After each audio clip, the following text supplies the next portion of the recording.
होली का त्योहार पूरे भारतवर्ष में बहुत ही धूमधाम के साथ मनाया जाता है। लोग एक दूसरे पर अबीर, गुलाल और रंग डालते हैं। ये त्योहार उमंग और उल्लास को दर्शाता है।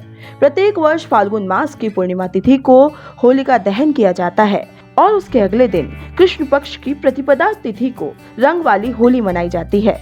इस बार 28 मार्च 2021 को होलिका दहन किया जाएगा और 29 मार्च 2021 को होली का पर्व मनाया जाएगा, जिसे रंग वाली होली या धुलेंडी कहा जाता है।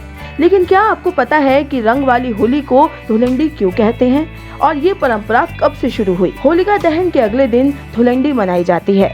इस दिन लोग जमकर पानी और रंगों से होली खेलते हैं। धुलेंडी को दुरखेल, धूलिवंदन और चैतबदी आदि के नामों से जाना जाता है। आज के समय में धुलेंडी का त्योहार एक दूसरे पर रंग और अबीर गुलाल डालकर मनाया जाता है, लेकिन पहले के समय में धुलेंडी का त्योहार बहुत ही अलग तरीके से मनाया जाता था।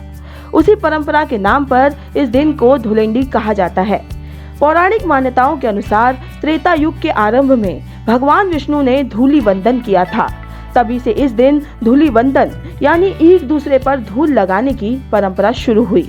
एक दूसरे पर धूल लगाने के कारण इस दिन को धुलेंडी कहा जाता है।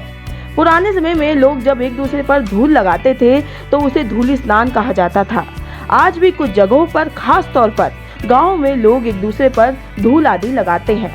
पहले के समय में लोग शरीर पर चिकनी या मुल्तानी मिट्टी भी लगाया करते थे। इसके अलावा इस दिन धूल के साथ टेसू के फूलों के रस से बने हुए रंग का उपयोग किया जाता था और रंग पंचमी पर अबीर गुलाल से होली खेली जाती थी।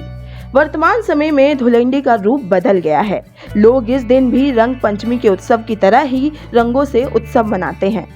पहले धुलेंडी के दिन सूखा रंग केवल उन घरों में डालने की परंपरा थी जिन घरों में विगत वर्ष किसी की मृत्यु हुई हो। आज भी लोग धुलेंडी पर उन लोगों के घर मिलने जाते हैं और गुलाल से टीका लगाकर होली की परंपरा का निर्वहन करते हैं। इस विषय में कहा जाता है कि जब भक्त प्रहलाद को मारने के सभी प्रयास निष्फल हो गए तो हिरण्यकश्यप ने अपनी बहन होलिका से सहायता मांगी। होलिका को अग्नि में न जलने का वरदान प्राप्त था। वे अपने भतीजे प्रहलाद को लेकर अग्नि में बैठ गई, लेकिन विष्णु जी की कृपा से भक्त प्रहलाद का बाल भी बाका नहीं हुआ और होलिका अग्नि में जलकर भस्म हो गई। कहा जाता है कि भक्त प्रहलाद के बचने की खुशी में लोग एक दूसरे के गले मिले और मिठाइयाँ बांटी। इसके अलावा एक दूसरे से गले मिलने की परंपरा भाईचारे का संदेश देती है।